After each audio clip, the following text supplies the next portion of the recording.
Hello, everybody out there, and welcome back to another episode of Dark Avenger Live. This is the Friday the 13th special we should have had last month, but thank God there's only 28 days in February, so March repeats. So it's Friday the 13th of March now, and we're going to do the Friday the 13th special this time. And we got a really big announcement, and it's connected to Comic Frontline.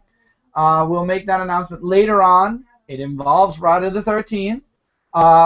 There are major announcements coming in future weeks. We should have had last month. What was that? There's only 28 days. Oh, yeah. Apparently, okay. Let me just reload that page so that doesn't happen again. That was bad. You know, echo tunnel. Yeah, right? Okay, so we should be good now, right? Yeah. Okay, so there's major announcements also for the end of the show that actually involves a teaser that Dan has, and Dan is here. You guys know Dan's in Argo Comics, Comic Frontline, everything else that he's on. How's it going? And Dan, actually, you started doing some indie reviews on Comic Frontline. Yes, I actually taped a few more, but I haven't been able to upload them yet. I'm going to do that over the next couple days.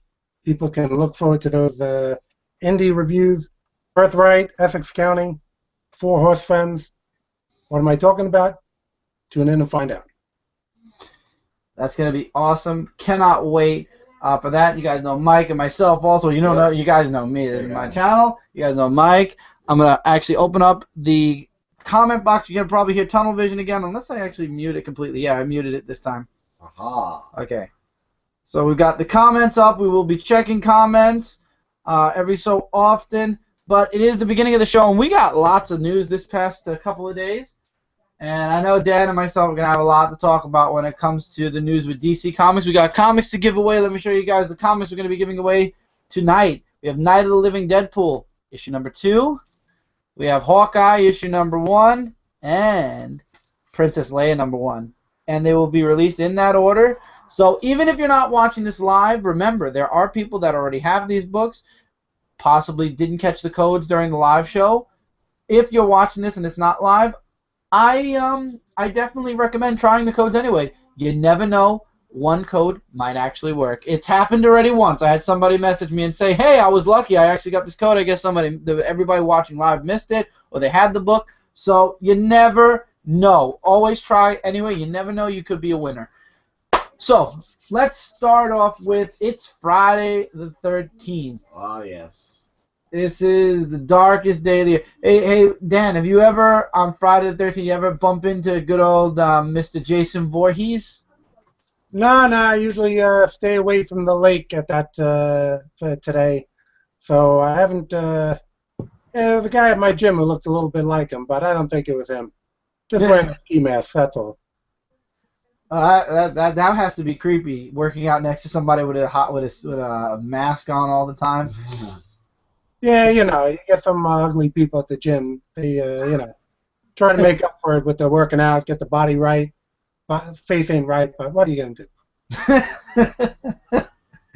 That is true. It is true. So, also, guys, Brant hopefully will be on tonight. Remember, Brant is a very, very busy schedule. Hopefully he'll make it. If not, then definitely next time, hopefully. Anyway, just making that announcement, so if he pops on, you guys know, and you can be excited about it. So let's go into what's coming out this month. Let's see. We got lots of stuff coming out this month. We have the weeklies ending the first week of April, which is great.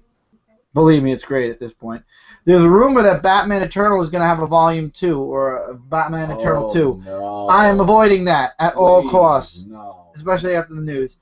And at the end of the month also, Dan has the next issue of Argo 5 coming out, and it's going to conclude an open story that was left in previous issues. Yeah, it does pick up on a story point. I mean, last issue kind of completed the whole Hypnotico as a villain story, but there was a dangling plot thread that I had planted a couple issues back, so we'll address that, having to do with Kassira. And I'll also have on that day the infamous bodybuilding comic that you know, I had gotten work on for a while, but didn't get around to putting it out till now. So I had people who are more bodybuilding fans wondering about that rather than the regular comics, and that'll be out, and we'll see. It's a little different project. I'm excited for it. You think there'll be an issue 2, or is it kind of like Pickleman, where it'll be like one issue, and then? Well, it's more like a little bit of a bio.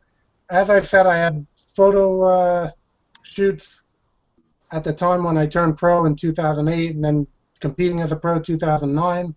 So I had these photo shoots. The Drug-Free magazine that used to publish these pictures, they went out of business like so many other print magazines. So rather than let those pictures go to waste, that's when I decided I will, publish, being a publisher, publish them myself. So and right now it just seems to be a one-issue thing. I recount the training programs I did to turn pro, kind of give an overview of my feelings of drug-free bodybuilding, because make no mistake, I'm a pro bodybuilder, but only in the drug-free organization, the WNBF. So I give my take on, drug-free bodybuilding a bit, and then also about just fitness in general and nutrition and Q&A here and there. My question is, you continue to go to the gym each and every week. Are you ever planning to go back to like a bodybuilding contest, or really it's just to keep up the or to push yourself to a different plateau at this point? I just try to, at this point, competing is all about dieting. So if you want to go crazy on the diet, then you can compete. And I keep using the same weights that I always did, or trying to progress forward. So I know that, I still have the level of development necessary to compete. But doing conventions, you go away for a convention, you're not going to be eating regularly, training regularly. Argo Comics has to be like put on hold kind of when I'm competing. So right. I'm really big on moving Argo Comics forward. So that has been my priority at this point. I could theoretically go back to competing, but it would be a very big juggling act. I would have to get a lot of issues in the can so that I can do 8 months of prep and, have comics ready to just, be put out there. Yeah. So at this point, it's more of like just keeping your body in shape and pushing yourself a little bit further than you were before, more than for if you ever want to go back to competing. Yeah, I mean, I'm always pushing hard in the gym. I don't have like a maintenance mode or anything like that in my mind. It always has to be all out. So, it's just a matter, again, if you're going to not go to a convention where everyone's going for burgers afterwards, or, going out to dinner on dates and stuff like that with my girlfriend, I mean, that's all stuff that takes me out of, competing. So I would have to kind of be like, okay, you got to flip a switch, but it's just so time-consuming that it has to be like you have to put everything else out on hold. Schwarzenegger used to say that if his car got stolen, he would just, ignore it and go to the gym and, deal with it afterwards.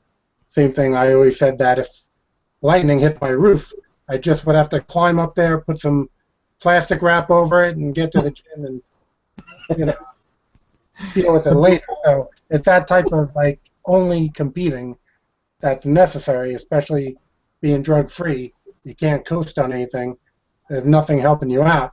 It's just like... But honestly, with steroids, it shows the muscle. I know this is a comic podcast, guys, but I got to talk about this because Dan has a comic coming out about this. So with steroids, though, is it really... does it give you the... It looks like it... I wouldn't know. I've never taken steroids. I don't know anybody who has taken steroids to ask this question. But with steroids, it's just the look. You don't have the strength that goes along with the look, do you, with steroids? No, you're going to put on muscle, so you're going to get strength. It's not going to be just the look. You will put on muscle. I think that your muscles get stronger quicker than your tendons and ligaments, so with steroids you might encounter more injuries in that fact. But the muscle is going to get stronger. Those people on steroids, they can move a lot of weight, and the fact of the matter is, though, they might be getting results in spite of what they're doing, not because of what they're doing, because they just, there are a lot of intelligent lifters on steroids, but a lot of them just kind of, push weights around, and the junk is going to do its work for them, and that's how they do it. So there are people who have a good game plan, and I'm sure they go further, but there's a good number of people getting results just, again, based on putting the muscle under stress and taking the stuff they're taking. So I don't let it concern me, really. I just go about doing my own thing, I would agree. I'm sorry, but steroids, it's like the easy man's way out. You do hard work, and you earn what you have. You don't just take a pill or, I don't know, what steroids, pills or shots. I think they're pills. They have, You don't pills. Pills and shots. Okay, so you don't take a pill or a shot and then instant, He-Man. I would rather, work for it. That's why I may not be that big here, but at least I know everything I have here, everywhere on my body, I earned. Or I didn't earn. I was too lazy to earn it, but at least I earned it on my own instead of having... And your long-term health is really what's important. Absolutely, exactly, and steroids are very dangerous to take, period. So, unless, of course, you have to, but that's completely medically a different story. Alright, so anyway, let's talk about some... Well, actually, first, since this is a couple minutes in, let's check the comments, and if there are no comments, then let's start giving some codes out. And from what I see, I don't see anything, but I'm going to do one double check because my Nook kind of froze out a bit. And we'll go from there. No. Okay, no comments yet. So with that, let's do the first comic, which is Return of the Living Deadpool. And then we're going to talk about some DC comic news. Now, unfortunately, you guys know my computer is not able to screen share as well as I'd like it to at this point. Maybe at some point Michael will come on as a screen share person with his computer, but here is for Night of the Living Deadpool, or the Return of the Living Deadpool, issue number 2.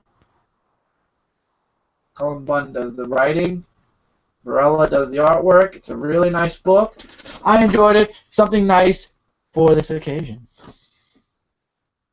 So I hope we're on normal mode. Maybe we're not. No, we're on original. I don't know why it seems darker than usual. Maybe next time we'll do it at Comic Book Corner if this happens again. But anyway, okay, so that's not a Living Deadpool. Now, last night I was handed the news about 3 major changes happening in DC Comics in June.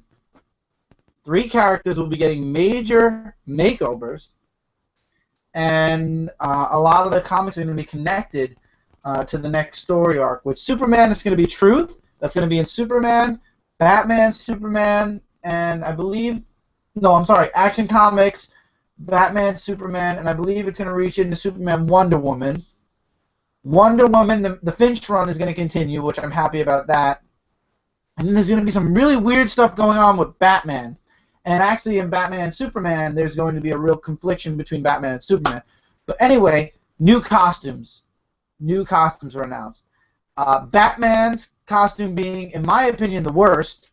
Wonder Woman's being in the middle, like it, hate it. There's good and bad points to it. And then Superman's costume, the only reason why I'd say it's the best of the 3, and I'm sure Dan will agree with me.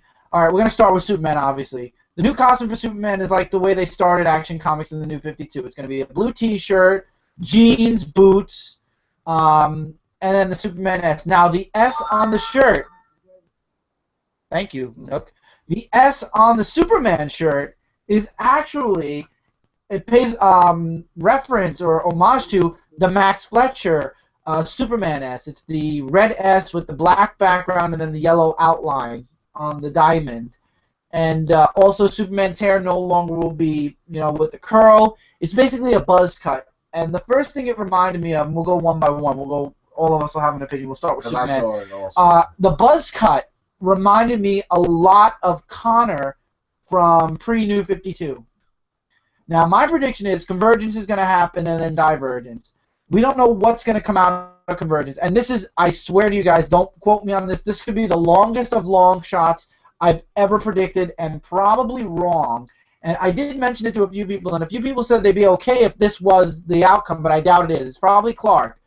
But what if, because Superman looks a lot like Connor, what if Connor from pre-New 52 is somehow, for some reason, the Superman in the new DCU, because it's not New 52 anymore? What if it's Connor Kent that's taking over as Superman from pre-New 52 universe? What if something happens in Convergence to the real Superman, and Connor kind of steps in like what Shazam was doing in Future's End? Connor steps in because he looks like Clark, and basically assumes or takes over Clark's life and becomes the new DCU's Clark Kent, so to speak. That would be interesting, and it would explain the hair.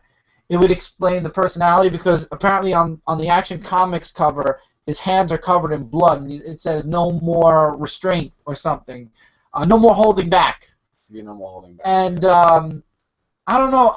It definitely couldn't be Clark. If it is, then I'm really not going to be enjoying these stories so much. But I like the Max Fletcher S. I really like that. I don't know why. I ignored the rest of the costume. I just looked at that S. There's no cape, no nothing this time. It is just straight up. It looks like Connor's costume, minus the shirt, which is different.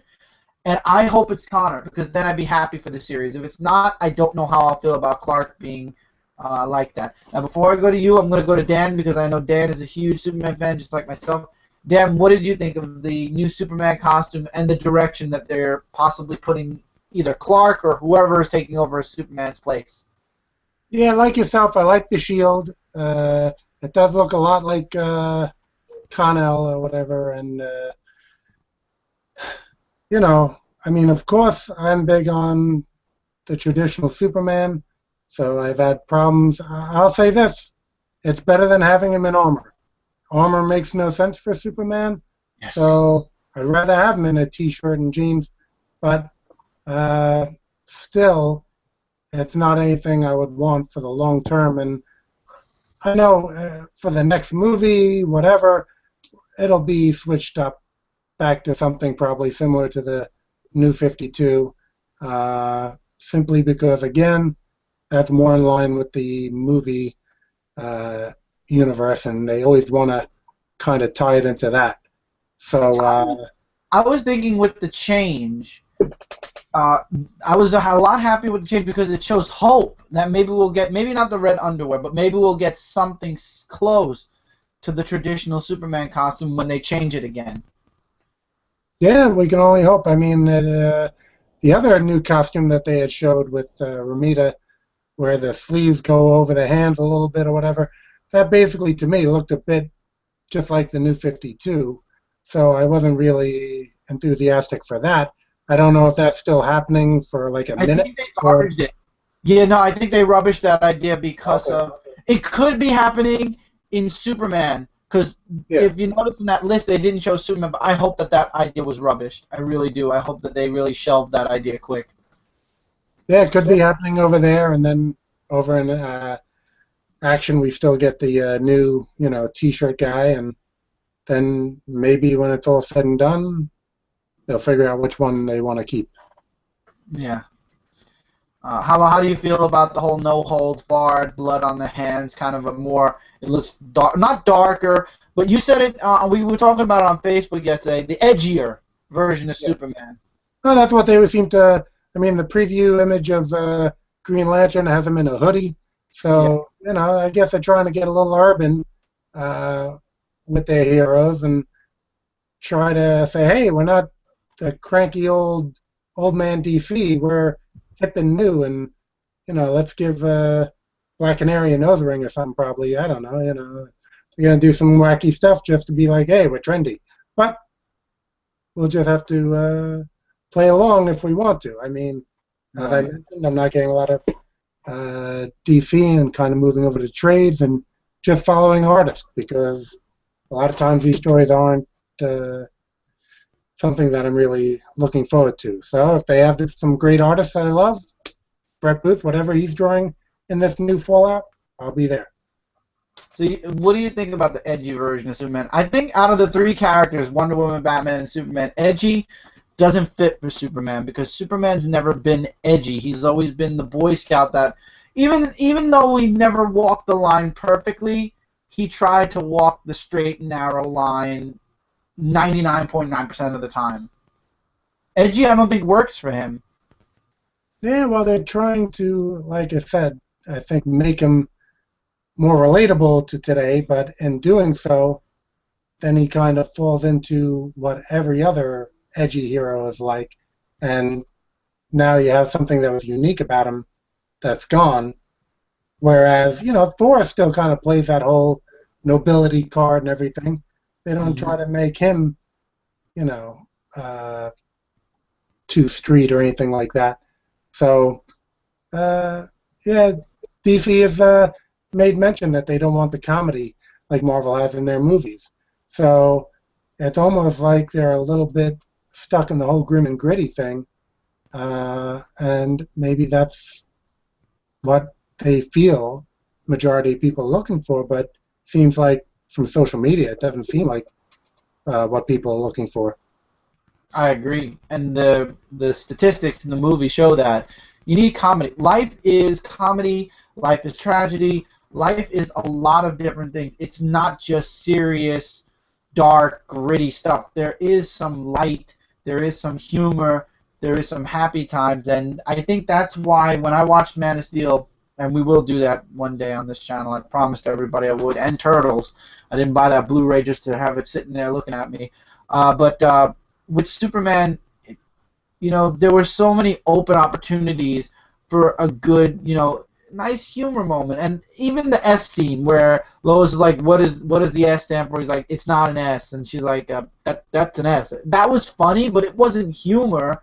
It was playing off of giving meaning to the S on Superman's chest finally, which no movie has ever done.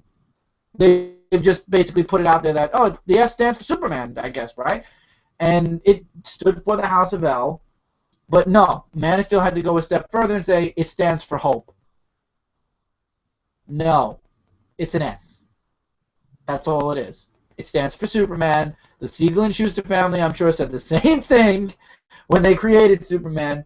There was no meaning to the shield. I mean, it's nice that DC added a little meaning to it, but it was extra nonsense in my opinion. Well, what does Mike think of that whole look? Well, I have to admit, though, I did see the Superman look, and I have to say, I like the S, like all of us say, on the new costume because it has the Max Fletcher look to it. And no, yeah, talk. I'm looking.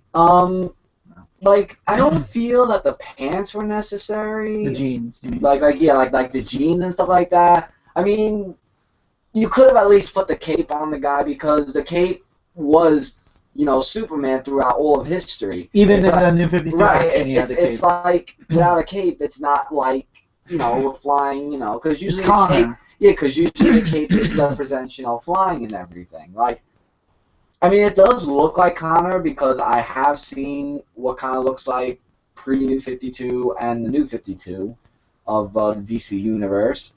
But I think it's an okay look. It's just that, I mean, if they had a few adjustments, with the belt buckle and maybe you have the red underwear or not, I don't really know. I'm not trying to be picky or anything. I'm just saying, if there were a little bit of changes. But it doesn't look too bad. I mean, just maybe lose the pants and then just have the regular suit, long arms and everything, and no armor, the suit, no collar. Like just the suit, like the Superman we all grew and love and everything, then that would be good. As far as the edgier thing goes, as I've been, with the reviews, Superman was like this friendly type of superhero that we all grew up with as a role model. And for kids nowadays, we kind of look at him as someone scary instead of friendly. Like, he's like more the guy. He's scarier now. Yeah, it's like you want to be a role model to, all the kids and everything who read them, but you're giving them the scary version that's like, what happened to the nice, friendly guy, the one that wanted to save the world? The one who saved the kitten out of a tree. Yeah, the one that saved cats out of trees. And that was the best moment of Superman. And everything, the Man of Steel, Man of Tomorrow, and all that other stuff. You get this Superman now that's just scary. And there are kids who read the books and they think this must be the real Superman because they don't know how Superman was, a long time ago. But to us, we see as scary because we grew up to a Superman that had, the Superman costume, that always worked at the Daily Planet with all the jokes and everything, him and Lois Lane and all the other stuff that happened. Now I just see him as someone that's really scary more than just friendly. I don't know why they're promoting, in my opinion, promoting violence for Superman, because Superman was never about violence. He was about finding truth, justice, and the American way. And adventure. He was always about the adventure. And the adventure. But now it's just violence. I mean, why make superheroes like Superman especially violent? It's not the Superman we all grew up and loved. Now, I know they want to make new changes and everything, and it's New 52, new changes. New life, new everything. And new life and everything. But not in a violent way. Superheroes are supposed to do good, not violent things. To make morals feel like violence is good, because violence is not the right answer towards anything, and that's what Superman should be a role model for everybody. Just violence is not the key. I agree. Well, it's part of the whole moral ambiguity of the nation, and the fact that we went away from what is good and what is bad, that it's kind of like the whole generation of you do you, do what's right for you. And, basically, if there's no really right or wrong, which is what Superman, beyond just flying around and punching people, always had this sense of right and wrong.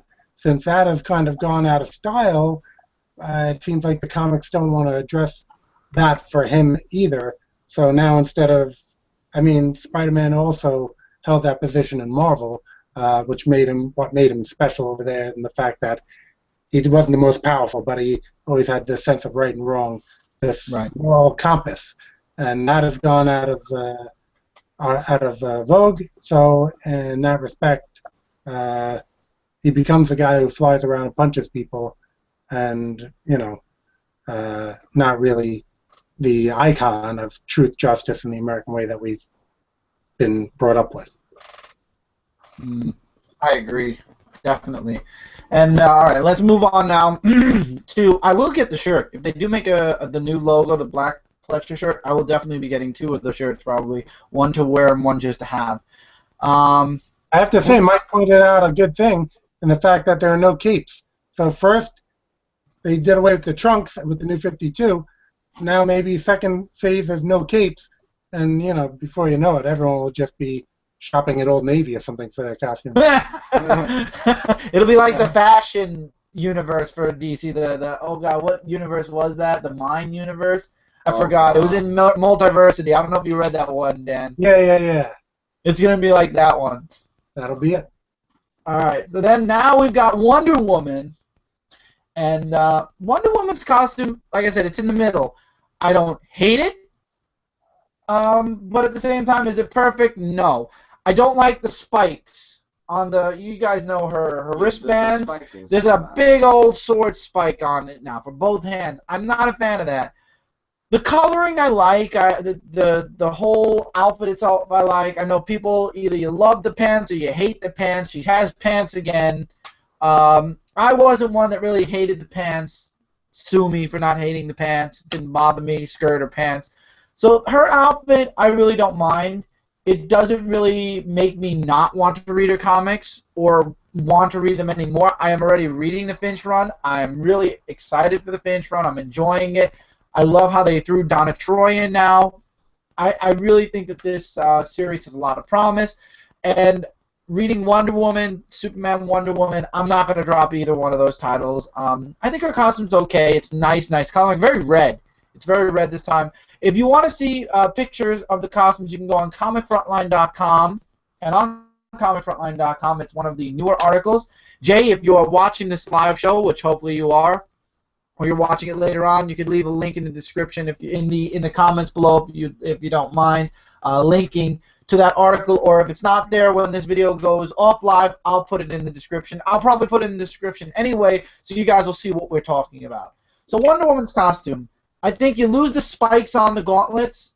I'll be 100% okay with it. It's fine. You know, Wonder Woman's costume, other than that major change they made when Wonder Woman was revamped for about a year, I think this costume's fine, especially with the new 52 revision. I like the newer one too. It really doesn't impact me. I think Wonder Woman's character is the most important thing to me, and I like what the Finchers are doing with Wonder Woman right now. So my judgment is it's a nice costume, period. What about you, Dan? Yeah, with the Fincher staying on, I guess I'll be, again, I'm trying to go over the trade, so with the Finchers coming on, I'll probably stick with Wolverine Woman. Oh, wait, that's Wonder Woman. The spikes confused me. I started thinking of Wolverine. Because, again, we got the nice edgy spikes, and now she's edgy also. She's a God of War now, remember. She took over as God of War. Ares is gone? Okay. So, well, it actually reminds me more of a indie character called Grips. If anyone Yes, and you showed me a picture. You showed me a picture of that. One Blade. Grips was a character published by Greater Mercury Comics. If anyone wants to Google that, Grips, Greater Mercury, do an image search, you'll see a dude with that one big blade on each hand. Great artist Tim Vigil had worked on that. So yeah, overall the costume looks okay. She's had a lot of different looks to her, so I'm okay. I guess basically with the costume, I could do without the blades. Yeah.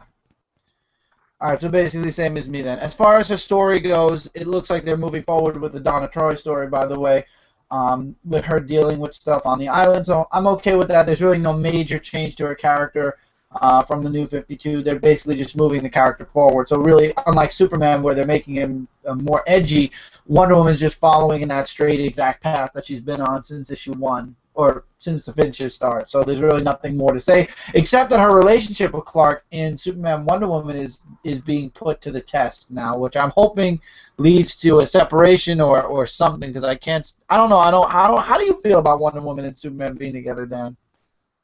I used to like those stories pre-New 52, whenever that would happen. I know Superman was meant to be with Lois, but I always enjoyed that idea with Superman and Wonder Woman.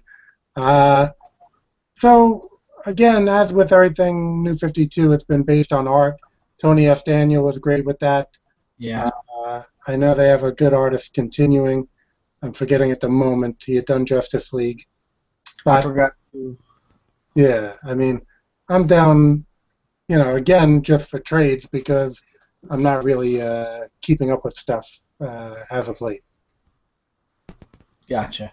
All right, so Mike, now we're on to you with Wonder Woman. Alright, so Wonder Woman's costume, I feel is okay. I mean, I thought the spikes were interesting, towards her character and everything. I mean, it's not necessary to have them, like maybe just like Wolverine claws, like to go in and out, like not just to stick it out there. They might. They might. I don't know. I mean, I just think like maybe if they had that, that'd be interesting. But I like the costume, and this.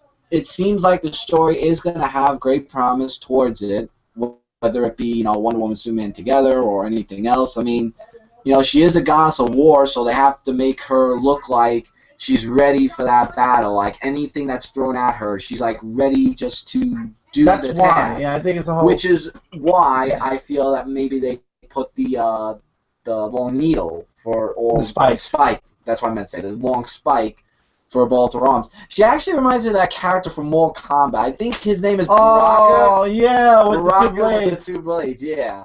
I'm just saying, like, it kind of reminded me of that character, but overlooking that, just talking about the costume, I feel that there's nothing wrong with that. I mean, I think they should at least bring back the rope, kinda, because it represented the, her style of just capturing things, but, really, I don't see anything wrong with Wonder Woman. Okay. And that leads us to the final of the 3, Batman. If it's Batman, and I say if it's Batman because we're getting a new suit, and it's not just a new suit, it's a mecha suit, and it's not just a mech suit, it looks like frickin' Chappie. For those of you that don't know what Chappie is, there are commercials all over the internet for this already. It's a new movie from the creators of District 9. It's this cybernetic robot with these two big antenna ears. Well, that's the new Batman costume, basically. It's a big mech suit with two big antennas right on the top, right here like this. And I call him Chappie Batman because that's exactly what he is, Chappie Batman. Now, is it Bruce? We don't know. This is from the fallout of Endgame. So when Endgame ends this month and we have 2 months of Convergence, whatever the end result is going to lead into Chappie Batman. And I don't like it. I don't know if I'll be continuing Batman. I don't like the costume. I don't like the direction it looks like it's going in, especially if you saw the description for Detective Comics where people are going to be going after Batman possibly now. I can't. The new costume, everything. I think that this might be the beginning of the end of my No? Man and running on Batman. Huh? You froze for a second on my end. I don't know about for everyone else. Am I okay now? Yeah. Okay. Where did I freeze on? Yeah, a little freezing. Let me check now because I want to make sure. Because if I'm freezing, I'm gonna switch up real quick. Let me see. You seem fine now. I want to make sure though.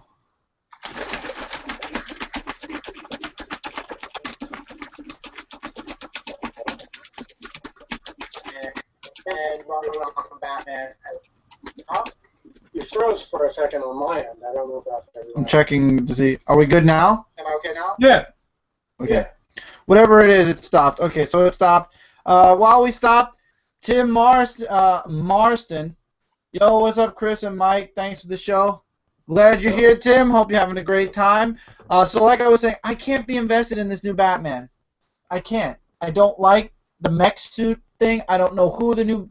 If it's the new Batman, it could be Bruce. We don't know yet. I'll be getting Batman Superman for the Superman aspect of the book, but I don't like it. Out of the three, that is the worst. First of all, what's with the two antennas in the front? Like two ears? No. It's dumb. I think I'm going to be done with Batman, just for a while at least, until we move past the Chappie Batman. What about you, Dan? Yeah. He had the mech suit. Like yourself, after you said Chappie, I thought, yeah. It also reminds me a bit of there's a big robot in Appleseed, that manga or anime cartoon. Oh, yeah. Yeah. You know, that also had the two rabbit ears. So, you know, I guess as we saw claws on other people before Wonder Woman, now we're seeing robots that look similar to some other designs. It's hard to even care a little bit about this stuff because you know that it's just like a small transition. It's gonna go away. So to get too concerned about it, if I knew this was gonna be a long-term thing, I'd be a little more riled up. But knowing that they're gonna do this for like 5 minutes and then go back, you know. But on a Batman-related thing, I came across a funny story in the fact that I think it was a red carpet, and they had Christian Bale, the interviewer.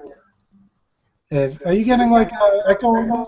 Yeah, I see it. That's what I was telling. I was telling Michael to grab the earpieces because apparently we're echoing a little bit.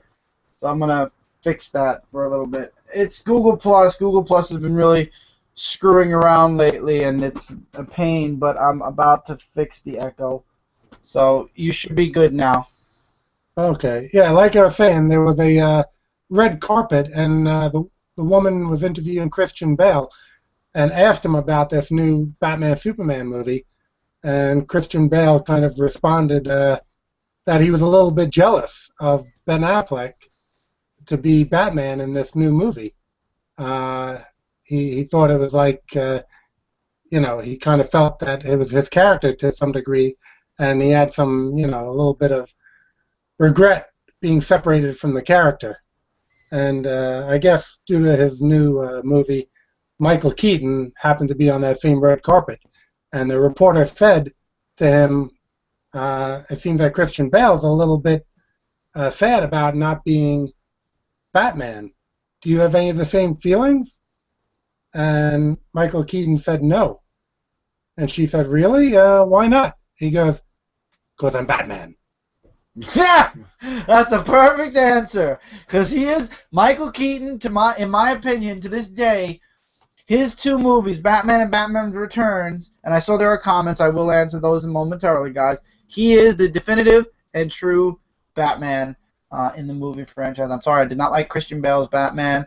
The stories were nice, but his portrayal of Batman was awful. I wasn't a fan of Val Kilmer, and we won't even talk about George Clooney. I think Michael Keaton actually gave us that phrase, right? I'm Batman. Wasn't that from him? Yes, he did. Like, Yes, he gave did. Batman a catchphrase. Batman really didn't have. Before that, all we had was like, holy guacamole, Batman, from Robin.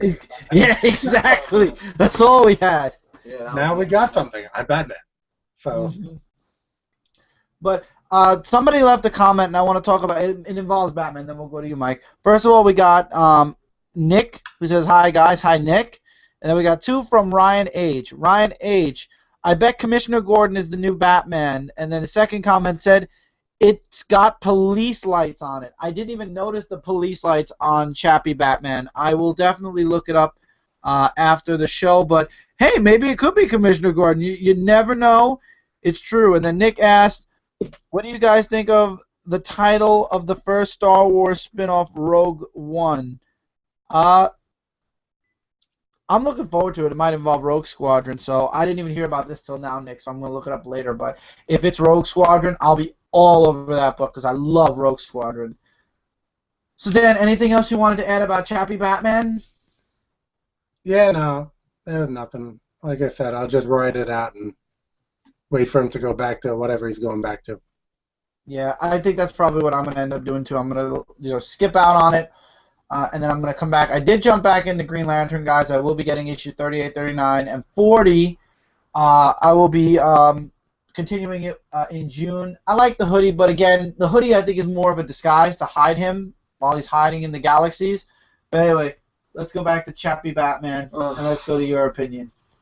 And then we're going to give away another book. I just don't like it, but I have a theory why he might be in that suit. Who else in the DC universe has a suit? Who? Rocket Red. No. Well, yes, but no, not who you're thinking of. What? Steel. Huh?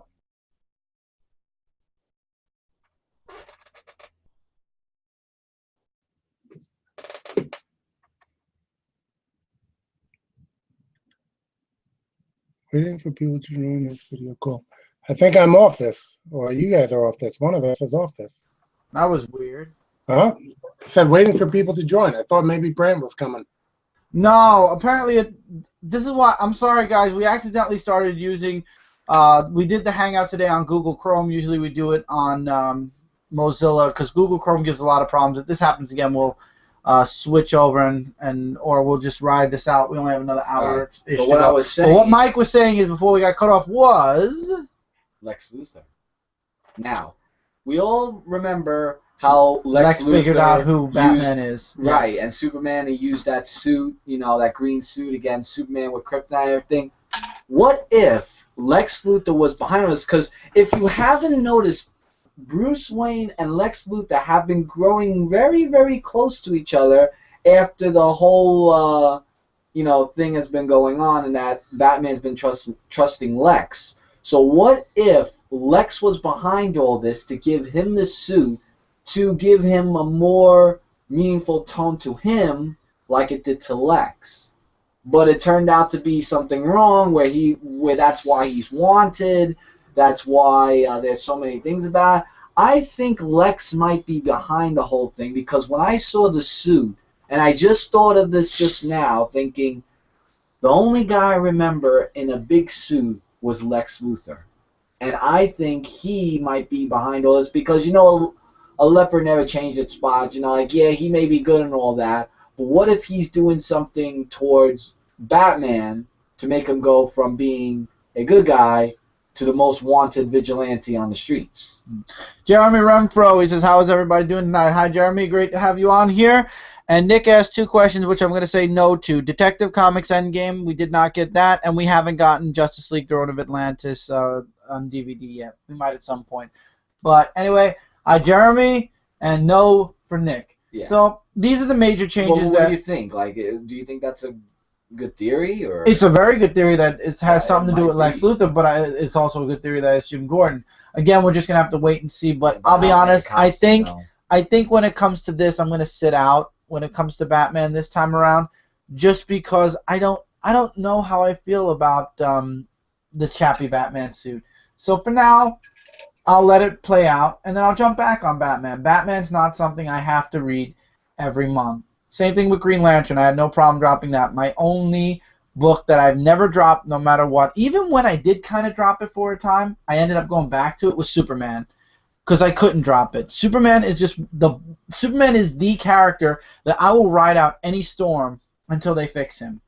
And I have faith that one day DC Comics will get their heads out of their ass and maybe fix Superman. But until then, we'll deal with Mr. Bloody Fists.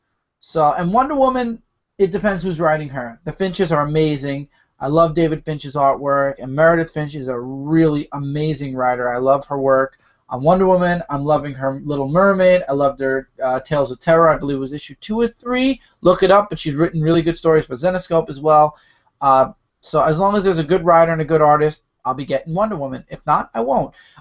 Guys, the only characters that I've ever invested myself deeply in are Spider-Man, Superman, and the Justice League. As long as pertaining that Superman's part of the Justice League. If Superman's not part of it, usually I would end up dropping it. Or Teen Titans also. If it's the Jeff Johns Teen Titans series, not this new Teen Titans, which I might get back into because I like that they're putting Superboy back in. We'll see. So honestly, comics are give and take. If they give me a good story, I'll be buying it. If they're not, I could shelf them for a while. It's not a problem. The events are more of a, you kind of got to get it just to see what they're doing and what they're changing in the universe.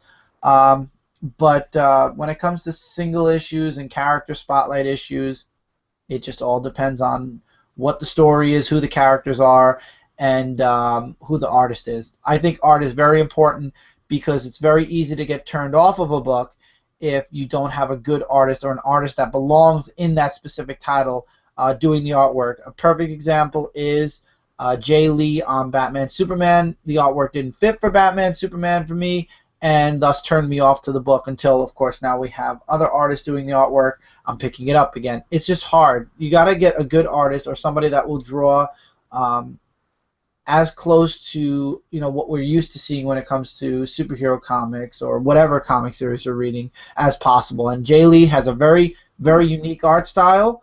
I definitely could see Jay Lee doing when he did that Watchmen series, Ozymandias. It fit. When he did Batman Superman, it didn't fit. You just got to find the right book for the right artist. That's my opinion, at least. So now, can I just give? Yes. I gave his theory on Chappie Batman. Can I give my theory? Absolutely. After the bat flew into Batman's window and helped him, inspire him to become Batman, that same bat flew into his neighbor's window and then inspired him to be Chappie Batman. Now, if that sounds ridiculous, it's only on par with the radioactive spider biting someone else in the room after he was done biting Peter. So, I'm sorry, but let's not go back and change things from the beginning, because from there, maybe that spider bit some human, and then, or a human bit that spider, and now that spider has human powers. I don't know. It's just, the spider got on someone's shoe, ended up in a fast food place, ended up on someone's burger, and then that person bit that spider. That's how much I think of that new Spider-Man story. But anyway, that's a tangent. I agree with you, Dan, actually. I never understood that. Okay, so we have Spider-Man. Now we have Silk, who was bitten by the same spider. So that means that the spider didn't die. Now, in the movie, Pete got bit by the spider and it got squat. No, he threw it away. But it falls under the assumption that somebody stepped on the spider and the spider died. But now that you got Silk, there's a possibility that that spider bit somebody else and bit somebody else. That leaves the doorway open in Marvel for so many spider people, or so many people who are bitten by this spider. Please, let's not make it another Spider Island, at least. Oh my God, that is no, but because they did that, it's very easy now for Marvel to just say, oh, well, this person got bit after Silk, and this person got bit after the person that got bit after Silk. You see what I'm saying? There's gonna be a whole triple Spider-Man. It's almost that movie trap where everything has to be tied into the origin, and every villain has to be tied into the origin to the point where Sandman was like, I was driving the getaway car when Uncle Ben was shot. You know, we got to like put him back in the origin in that third Spider-Man film. It's like, okay, now, you know, who's going to come up next? Rhino was like, I could have called 911, but I didn't. I saw Uncle Ben die. It was my fault. And, you know. I agree. That's true. There were so many things wrong with Spider-Man 3, but Sandman being the one that accidentally actually shot Uncle Ben, that was like, all right, yeah, you guys just, you did yourselves in. And that's where the Raimi run kind of died for Spider-Man. Yeah, everyone wants to be like tied into the origin. So I think like everyone, that's why I think, like I said, that the female Thor is probably Jane Foster, because everyone wants to be tied in with that early run when they're telling a story and not just the nonsense that came out afterwards. But, right. It's a possibility. It's a huge possibility. All right, so let's go into the second code, and the second code goes to second place, #1 book of the week, issue #1, not #1. But this book, I am warning you guys, I would recommend, you know, redeem the code if you'd like, but I would recommend, and this was a bad decision on Marvel's part, I would recommend waiting for the last part for Hawkeye. This is all new Hawkeye issue #1. Here's your guys' code. Enjoy. Whoever wins it. Hope I'm not shaking too much. You can pause the video and get it. But congratulations to whoever gets that. My recommendation is don't read this yet. Let Hawkeye end and then start in all new Hawkeye. But hey, you have the code to the first issue right here. Nice artwork. They throw you right into the story. And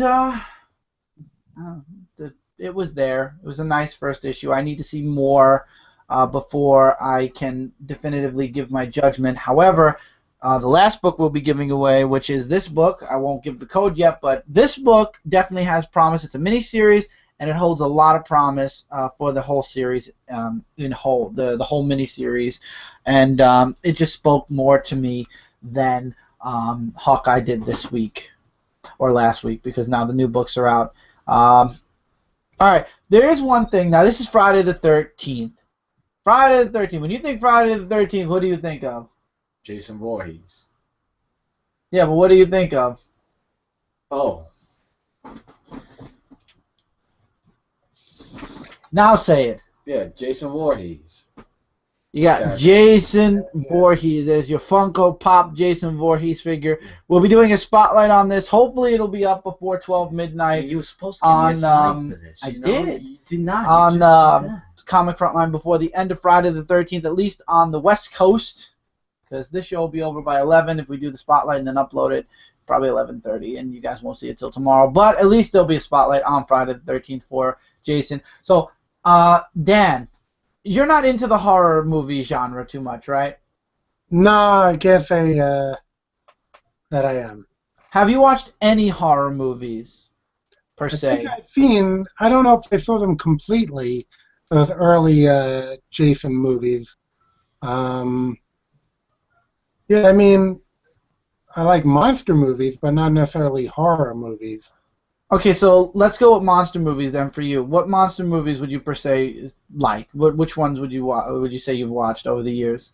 Well, Godzilla would be my favorite throughout the whole thing, and then various incarnations of Dracula and Frankenstein. Underworld doesn't really count, but you know. Oh yeah, it does. Underworld absolutely counts. It involves vampires and werewolves and whatnot. No, it definitely counts, I would say, because it does carry the traditional. It's kind of like saying Blade doesn't count, but it does, because it does involve vampires. Yeah, I guess they count as monster movies, not horror movies, but yeah. So Blade, of course, was great as well. So yeah, there's a good amount of monster movies, but yeah, horror itself, where they like chain people in the basement and they gotta either chainsaw them arm off or not or whatever that whole thing was. I never got into it. So okay, so the gore really is what turned you off to horror then. Yeah, gore I didn't need. All right, well, this will lead into, I guess, our comic frontline announcement. Mike and I actually, I subscribe to, and this will lead into something else. I subscribe to the Horror Block, you guys know, from Nerd Block. And the first box was okay. I'm not going to say it was spectacular. I wasn't a fan of some of the things in the box, and hopefully this month will be better. There'll be some Walking Dead stuff in it. Walking Dead is technically a horror-esque genre of sorts. TV and comic-wise. So I went looking around to see if there were any other horror boxes or stuff like that out there, and I came across this this website called Box of Dread, and it's kind of like the Horror Block. Obviously, they do things differently, and I really was interested. So we actually decided against getting any of the food boxes because it really didn't pertain a lot to comic book genre, stuff like that. So we are going to be doing it this month, but we decided to drop them. So we're filling those two box voids. Mike's going to be getting one box, maybe this month, maybe next month. And I decided to try to find another horror box instead. And I found Box of Dread, and I got to say, those people over at Box of Dread are really nice. They sent, now the box is on the way still, but they sent a welcome envelope. We got an envelope. Mike's like, please tell me this isn't the whole Box of Dread. I'm like, no. They already mentioned that they give a welcome package to new people who come on and you know, subscribe early enough in the month. And the welcome package was really nice. It came with a Post-it, which Mike will grab while I'm showing this. It came with a sticker that says Box of Dread. You can put it on whatever you like. You know, it's a nice little sticker advertisement. It came with this Post-it that basically welcomed us. It says, welcome Acolyte to the Box of Dread, and then it shows you where you can find them on Facebook. It also came with a really nice Aliens Mini-Mate sticker. I actually definitely do want to get this Mini-Mate series at some point. Dan, I know you don't like anything underneath 6 inches, but these are like Lego figures, more or less. They're nice little... it's kind of like the Halo figure you have. Yeah, no, I have a bunch of like miniature stuff, you know, as far as action figures and die-cast cars and stuff. But Okay. yeah, my preferred is Marvel Legends DC Direct style. Yeah, But, absolutely. yeah, I don't have any, you know, I made I'm against those things, but that was just for entertainment. Gotcha. So, Grant, I'm okay with the 3 3/4. Don't, yeah, don't think I'm totally against that. And then they also gave us this nice little postcard. You can actually make a postcard, and it says again, it's the Box of Dread, and it's this horror subscription box. And it's basically an advertisement postcard, but you can use it as a postcard if you'd like.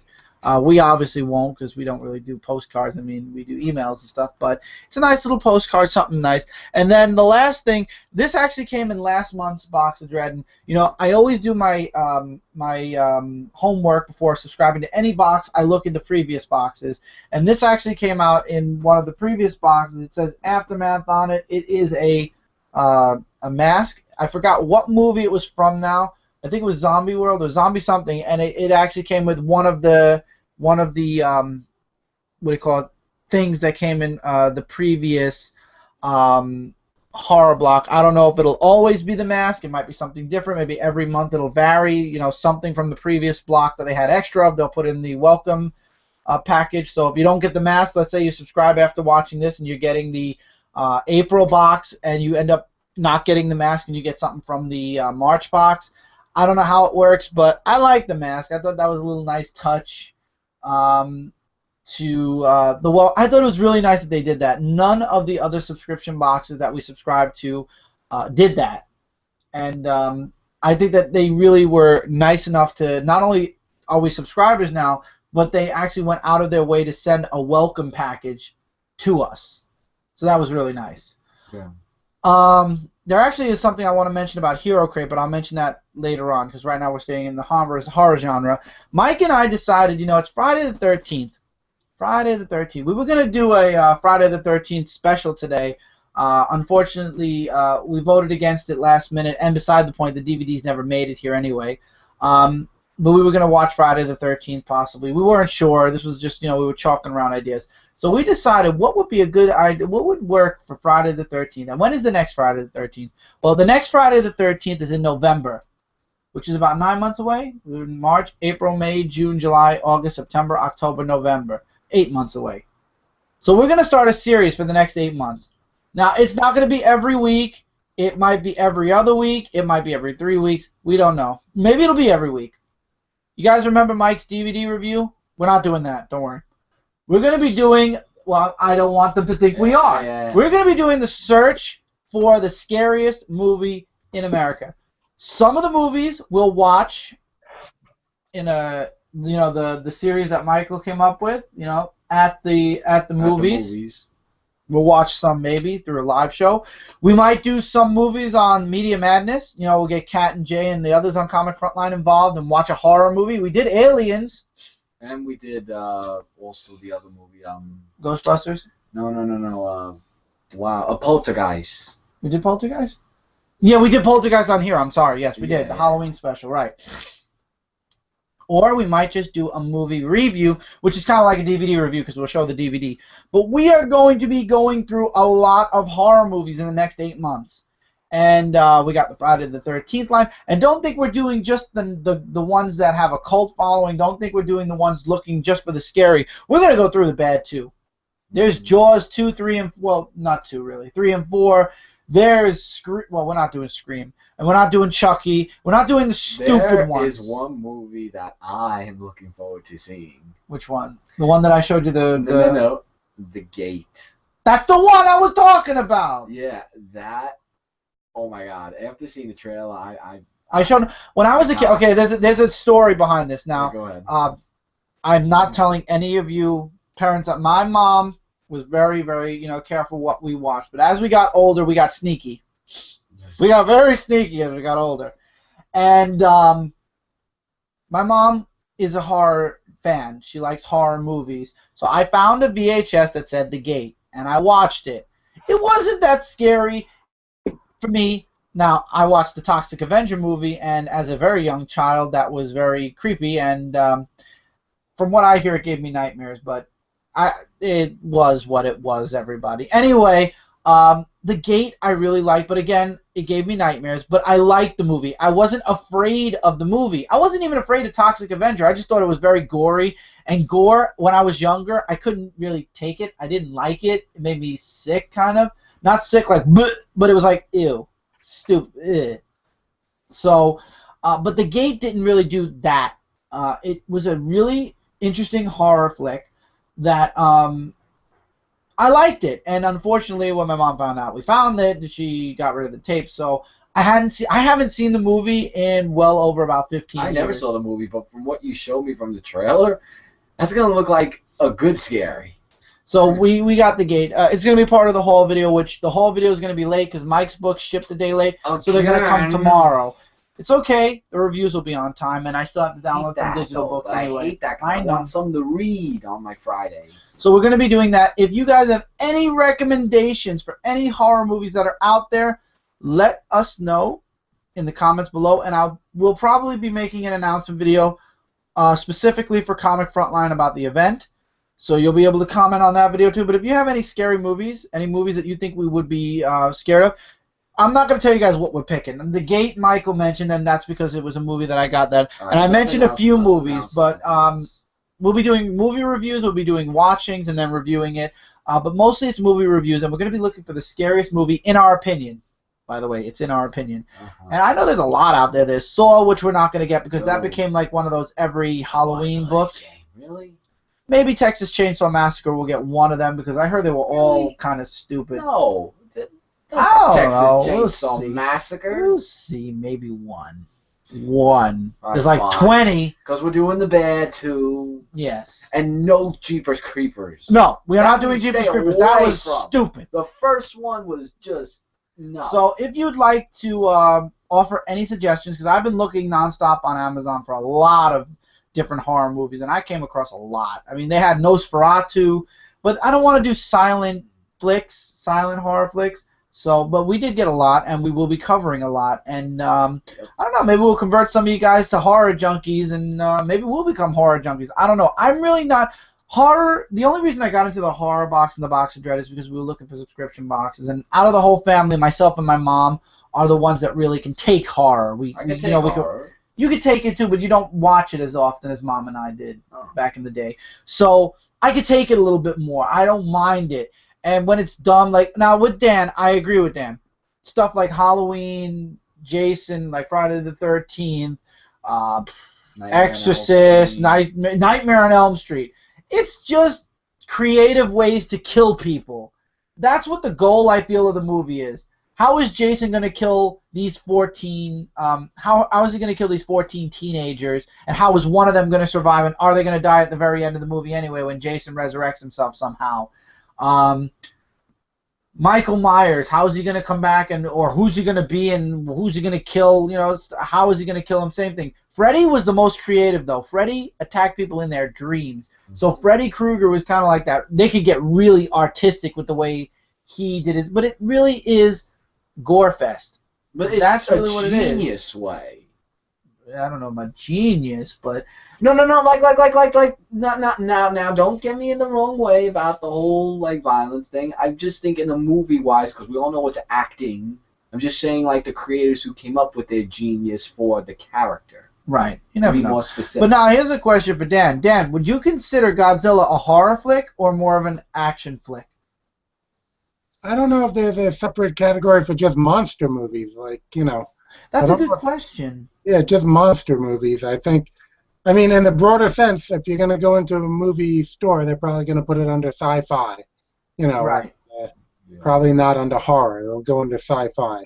So, but in your other conversation just now, I just thought that I'd seen part of Freddy versus Jason, and at the time I had been kind of fascinated with the crossover type thing. We all always like a crossover. When Superman first met up with Spider-Man, and it's kind of like, oh, well, what's going to happen here?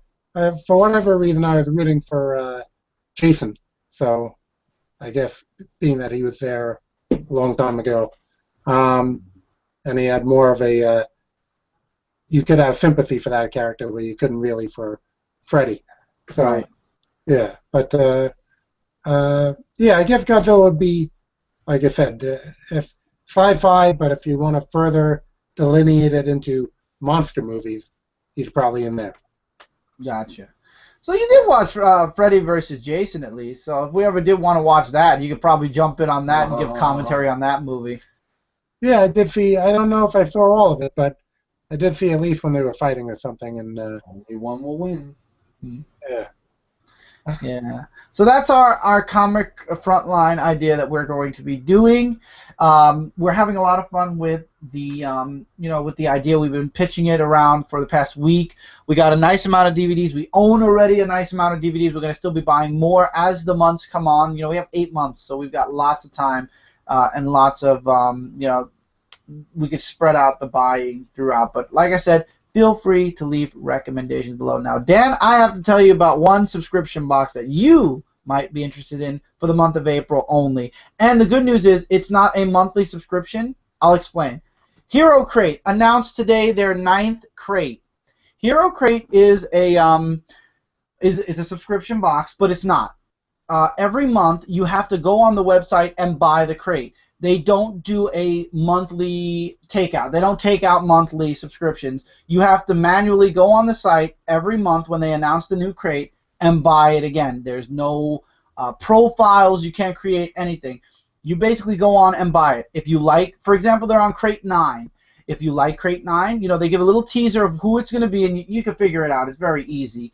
Then you buy it. If you don't like crate 9, you could skip it and go to the next month. There's no, what's the word I'm looking for? No obligation necessary. But no subscription box is an obligation necessary. But this one is even more so because they don't save any of your information. Now, this month's number 8 is a cartridge, I believe, or 8-bit or something like that. It's going to be gaming related. But next month, their teaser. And Dan, I'm going to show you the teaser because I have it up on my Twitter over here. So guys, I'm going to come back to YouTube for the comments. Don't worry. But I think Dan, like myself, I saw it today. And you guys know I'm buying Hero Crate anyway, but I grabbed this one early. Crate 9. Can you tell me who this superhero is? Yep, it looks like Superman. Yep. Planet up there.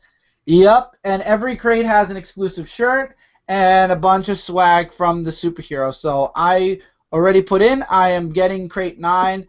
Dan, I don't know if you'd like to get it. It's the website actually. It's I forgot what it's run by. Let me see if I have it on their Twitter. Maybe I might. Here it is. It's powered by. It's a gaming one here. It's down here. How does it work? No subscription, no contact necessary. Hero Crate is veteran-owned and operated, proudly supporting veterans one crate at a time. So this actually supports the veterans in the Army, the Navy, everything. And the person who runs this, actually, I'm following him on Twitter, and he's following me on Twitter. Really awesome guy, and he supports the troops, and it's a really, really. This is one of the crates I'm proud to say that I buy, and I will be buying every month. It's $30 a month, but you get a lot of stuff in the crate. It's really nice, and they really look to when it's a theme, they look to cover it. They did Captain America. They did the Turtles last month. I'm sad I missed out on that. This month, like I said, is going to be obviously gaming superheroes. Next month, I'm excited. I don't know, Dan, if you'll get it, but I think if any subscription box you'd like, I think this one you're going to like. And once it's gone forever. I have to say, and it is a worthy cause, supporting the veterans. So, yeah, that's a tempting one. I imagine myself and the viewers can just do a web search for Hero Crate and find the website. HeroCrate.com. I'll show the picture again. It has the what do you call it, the website on it, and you guys can just jump onto there. I hate when that happens. Here it is. You just type in HeroCrat, and then you put a .com, and you got Hero Crate. There you go. There you go. And there's the website right there. HeroCrate.com. Oh, there you go. Okay. Worthy cause, and actually, last month, one of the month's boxes sold out. So they sell out pretty fast. That's why when they made the announcement today for Box 9, I jumped on it. This way I knew I wouldn't miss out on the Superman box. But I like Hero Crate. I think they're really great, and I love their cause also. So if you guys like to get on that, I would definitely recommend it. Dan, you should. I'm telling you.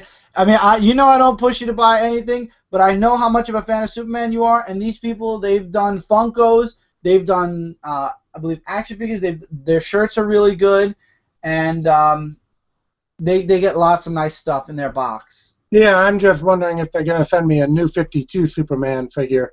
That's my only worry, but I don't think they will. They've done classic stuff for Captain America. It'll be interesting to see it melt in my microwave at least. So. Oh, that would be cool. You would definitely have to put that online. I would pay to watch that.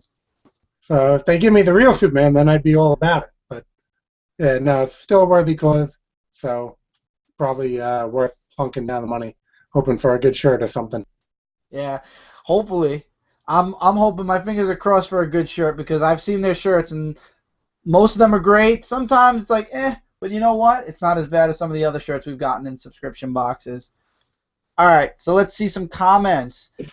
All right, let's hope they're in order. Tevya. Hi, Tevya. Just in case you said hi in a previous... no, he did not. Okay, so Tevya has a couple of questions along with Nick. Question: what is your opinion of Teen Titans, the new run, and why does it still suck, in my opinion? It sucks because it's not Jeff Johns, and it's New 52. I'll probably jump back on when Superboy comes back in, but if it's going to be dumb, probably drop it again. I'm down for the Ken Rocafort arc. Oh, so you are reading Teen Titans right now? No, like I said, I'll pick up stuff and trade, but I was picking up the single issues.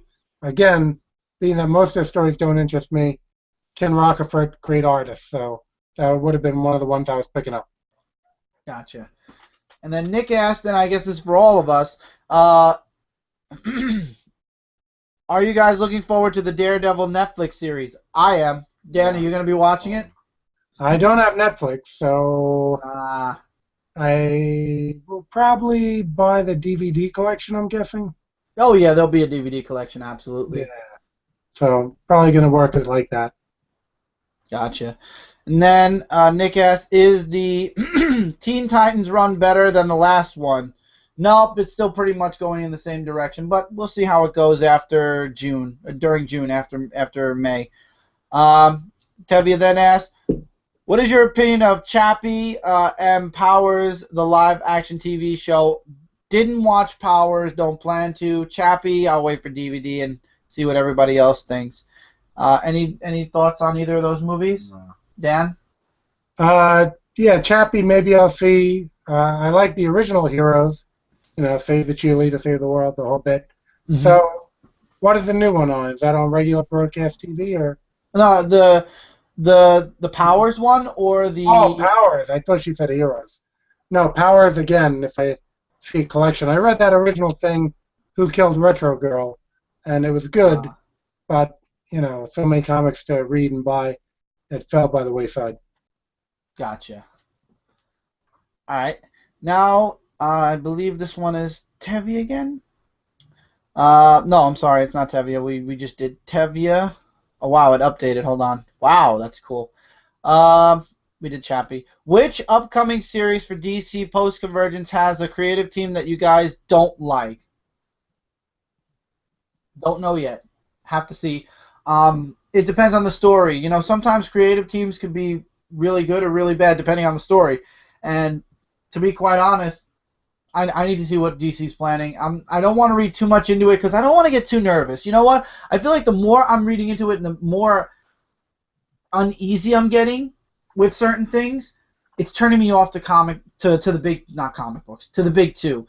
So I'm really trying not to think of the teams, Nick. I'm really just taking things in stride, and I'm going by the story at this point. Artwork is very important. I do follow certain artists just like Dan does. But again, I need to see what they're planning, and obviously they're very, heavy on Convergence right now. So we're not going to really know too much about June, July, and August until at least we're in the second month of Convergence. So right now, I'll get through Convergence, and then we'll go from there. Dan, you agree? Yeah. I basically look more towards what I like than what I don't like. So, there's plenty of stuff I don't like, so it's just easy for me to not think about it. So I don't know which is my worst, being that I don't really care about it that much. Gotcha. Okay. You? Creative teams? Depends on the series. So, we'll see. All right. Next question is for this Sunday. That's for this Sunday, right? Okay. Question: what is your guys' opinion on Evil Within video game? Just wondering. Make sure I'm right. Tevye, Michael, and Ellie are going to be playing that closer to Halloween.